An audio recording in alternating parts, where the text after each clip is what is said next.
हिसार जिला में बरवाला के परिषद के 30 वार्ड के पार्षदों के चुनाव मतगणना का कार्य संपन्न हुआ। वहीं घोषित नतीजों में वार्ड नंबर 20 से ठाणी गारन के निवासी बाबा दर्शन गिरी ने अपने प्रतिद्वंदी से 2500 से अधिक वोट लेकर अपनी जीत दर्ज कराई। बाबा दर्शन गिरी का चुनाव हिसार जिला पार्षद के पद के लिए हुआ। साथ ही अतिरिक्त उपायुक्त नीरज कुमार ने विजेता पार्षदों को बधाई देते हुए जीत के प्रमाण पत्र वितरित किए। रिपोर्टर और साधना न्यूज में आप सभी का स्वागत है। मैं आपका अपना कुलदीप सोनी बरवाड़ा आज पहुंचा हूं बरवाड़ा के समीप की ढाणी गारण में।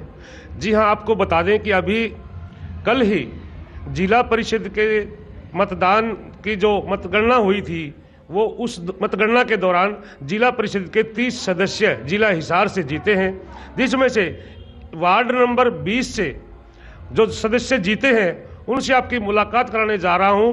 श्री दर्शन गिरी महाराज जी, वार्ड नंबर 20 से दर्शन गिरी जी महाराज ने विजय हासिल की है और अभी आज मेरे साथ मौजूद है। प्रणाम जी। ओम नमो नारायण आपके सभी दर्शकों को, देशवासियों को।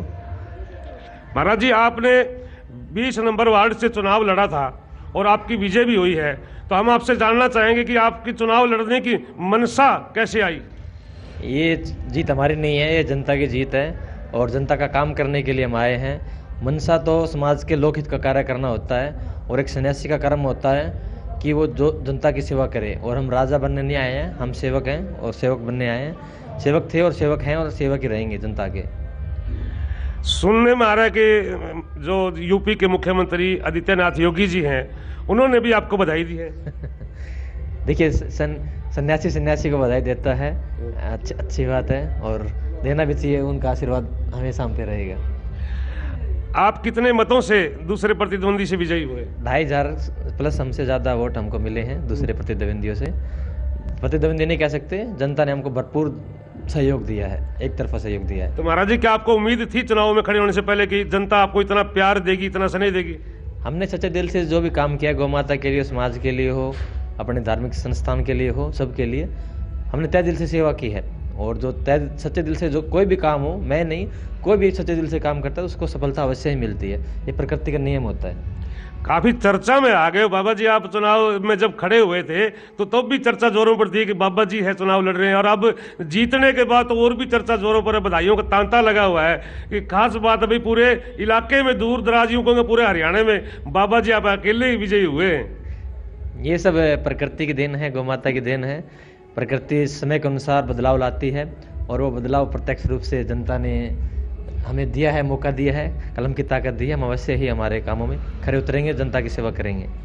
आपने जैसे चुनावों के दौरान प्रत्येक गांव में हमें दिया है, मौका दिया है, कलम की ताकत दी है। हम अवश्य ही हमारे कामों में खड़े उतरेंगे, जनता की सेवा करेंगे।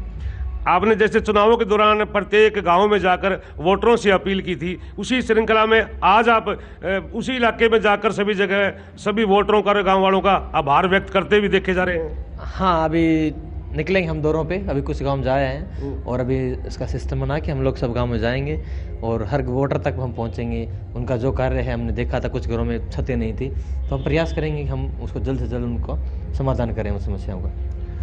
एक चर्चा ये भी थी कि जो चुनाव में प्रत्याशी बाबा जी खड़े हैं कि पूरे इलाके में सबसे ज़्यादा पढ़ाई उन्होंने की है। हम एक बार हमारे दर्शकों से जानकारी हो जाए कितनी पढ़ाई की है और उसके बाद भी आपने संन्यास लेकर एक सामाजिक कार्य शुरू किया।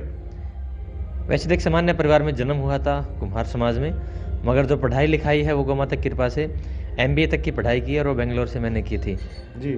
और उसके बाद पिछले 7 साल से गौ माता की सेवा में हूँ, उस पर रिसर्च कर रहा हूँ और उसी का फल है कि आज हम कामयाब भी हुए हैं जनता के सहयोग से। तो आप किस मंडल से या कौन से अखाड़े से आपका संबंध है? जूना अखाड़ा, श्री पंचदश नाम जूना अखाड़ा, हरिद्वार गिरी संप्रदाय हमारा, गिरिपंथ है। महाराज जी, आपने चुनावों के दौरान जन समस्याओं का अच्छी तरह आकलन किया था इलाके की, तो किस किस समस्याओं को आपने आकलन किया और किन समस्याओं को आप जल्द ही हल करवाने वाले हैं? हमने अभी सबसे मेन समस्या है, सर्दी का समय आने वाला है। जो मेन समस्या थी वो गौ माता के लिए, किसानों के लिए वो गायें थी, क्योंकि अभी आगे गेहूँ की बिजाई होगी तो उनको जो आवारा बेसहारा बोलेंगे, हम आवारा नहीं बोलेंगे उनको। कुछ अमरीकी नस्ल के हैं जो जीव हैं और कुछ हमारी गौ माताएँ हैं जो देसी हैं, क्योंकि गायें भी 2 प्रकार की होती है। देसी होती है वो गाय होती है, जो HF जर्सी होती है वो एक प्राणी होता है, उसका काम केवल खाना पीना और दूध देना होता है। जी। और जो गाय है वो समाज में झुंड में रहती है और समाज की सेवा के लिए होती जी, जी। है। तो समस्या है, हम उसका समाधान करने के लिए सबसे पहले हमारा उद्देश्य है गौशाला बनाना और लाइब्रेरी बनाना हर गांव में। हमारा मेन उद्देश्य है, अभी हम इसको टारगेट पे लेके चल रहे हैं दोनों कामों को।